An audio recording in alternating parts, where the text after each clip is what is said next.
Hey guys, how's it going? My name is Adam. Today I'm going to show you how to connect Namecheap domain to infinityfree.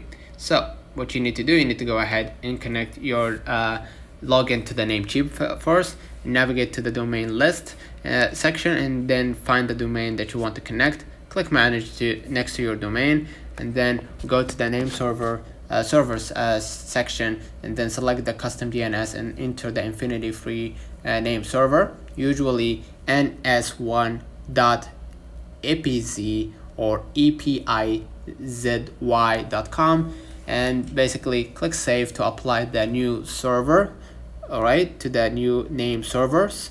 And then DNS changes can take up to 48 hours to propagate, and then you can set up your infinityfree by going to the official infinityfree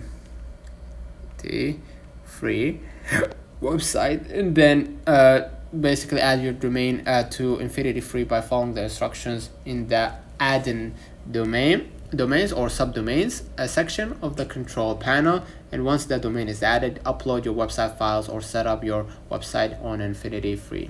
So let's run on the comments of this video. Hope you don't forget to like and subscribe. Thank you.